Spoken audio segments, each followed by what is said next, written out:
There are three theories of vision that can account for these visual experiences, and you can think for yourself as we go through them, do they match better with the scientist interpretation, with the idea that consciousness does have rich detail, that is to say the show, that consciousness is a show, or does it fit better with the eliminativist interpretation and consciousness is a story? So the first theory of vision is the film theory, and the idea with the film theory is that what's retained in your experiences is a gist of the central elements in the scene. So you see a rich, detailed experience of one of the images in the change blindness study, and then what's held from that to the next is just a sense that you've got, for example, an airplane with some soldiers going into it. And then you get another rich, detailed image, and you may not notice what's missing in between those two images if the gist remains the same. So according to the film theory, what is retained is a general sense, and you miss what's missing in change blindness because it's not required for maintaining the gist. That if it were a different sort of change, then you would notice it. So you, from one image to the next, the overall sense of the image remains, and so even though you get a rich detailed picture each time, you don't notice the shift because of the general gist remaining the same. The second theory of vision is the virtual representation theory, and the idea here is that what's retained from one experience to the next is a small set of object representations and a variety of unbound features. So you see at the bottom there, your input is your sensory input from the world, that is rich and detailed, but then the next level up are kind of rough processing of things like edges and colors, and then what you get in consciousness is above this dotted primary line, a quick and dirty interpretation is what Renset calls it, and these are object representations. So it's similar to the film theory, except in this view you lose a lot of the rich detail in what's retained, and you get just general object representations at the level of consciousness, and those remain from one to the next, but the rich detail is not processed at the level of consciousness on the virtual representation view.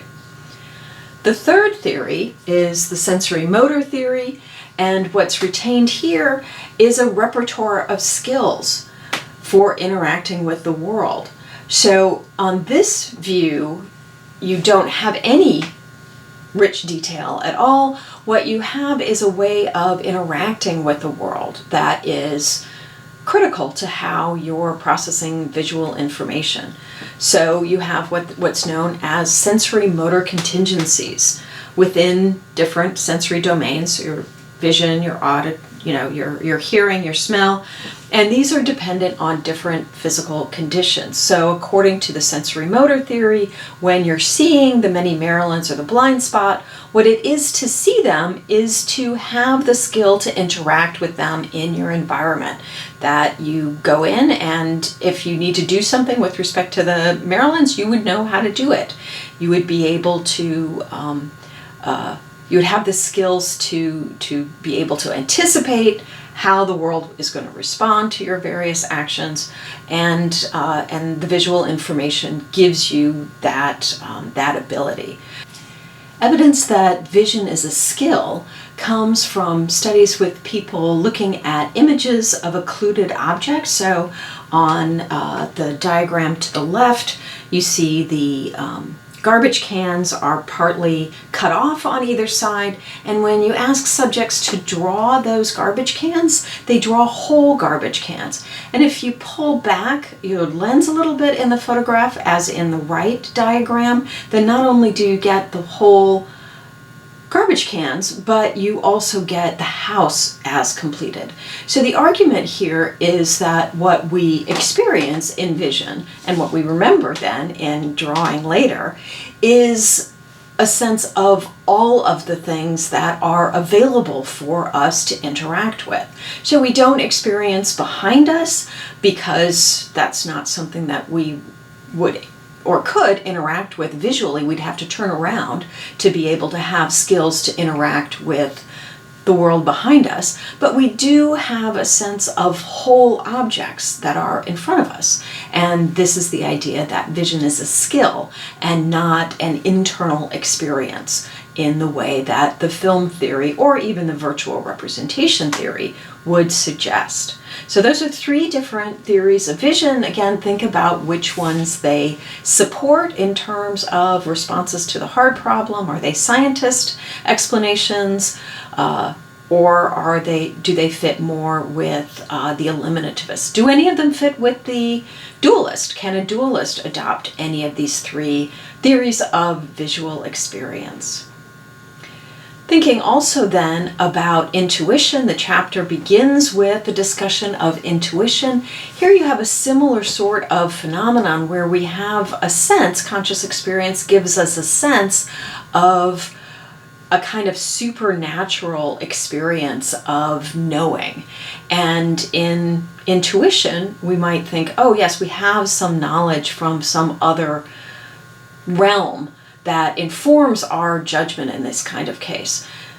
Arguably, these can be explained in terms of other phenomena like cognitive processes, social skills, and emotions that operate unconsciously. So our conscious experience of intuition, of having this pop-out moment of insight, is arguably an illusion, and these other more mundane processes are operating unconsciously, and then the result of those operations appears to us in one way or another as a solution or as an insight, a sense of insight.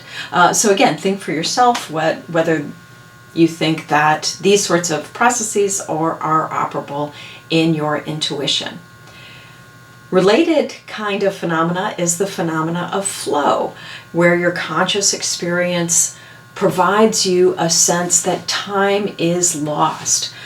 Your deep engagement in an activity gives you the sense that time disappears, yourself disappears in that experience of flow. And Csikszentmihalyi talks about this. You can look at the diagram that shows you this optimal flow space between a challenge that is too strong and gives you a sense of anxiety and a challenge that is too weak and gives you a sense of boredom relative to your skills. So it can be a very high challenge if your skills are very high, and that can still give you flow, or it can be a really kind of lame challenge, but if your skills are also lame, you can still get a sense of flow, a sense of accomplishment at that low level. So the balance of challenge and skills is what gives you a sense of flow. So think for yourself, do you have this sort of experience of flow? How does that seem to you? Does that seem to you to be a show? Does that seem to you to have these the sense of detail and things either being conscious or not being conscious, that there is a representation of the world in your experience?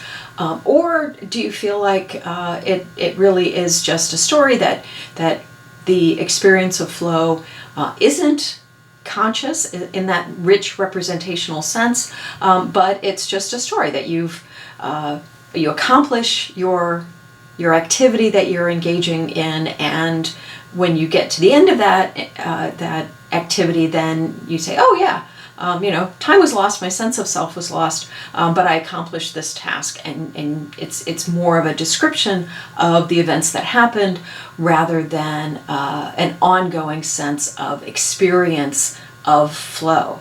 The features of flow that Csikszentmihalyi talks about, that you have a clear set of goals, you're overcoming a challenge, that it's active rather than passive. So Csikszentmihalyi says that you're more likely to have flow when you're doing something, engaging in a task, instead of watching TV. Video games are an interesting intermediate sort of phenomenon. You're active while you're watching a video game, and many people claim that they have flow during video game playing, but yet it has that visual aspect of it that is similar to television watching or movie watching.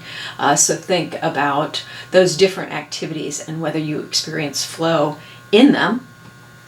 At work more than during leisure, interestingly. And again, video games may provide an exception to this, maybe one of the reasons they're so popular.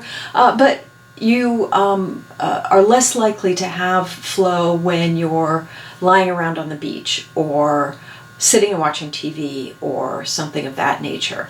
And probably the active and passive difference, again, is related to why you have the flow in a work environment as opposed to a leisure environment. Also, probably the sense of challenge is important and may be the reason that video games provide more flow than something like watching TV or lying around on the beach.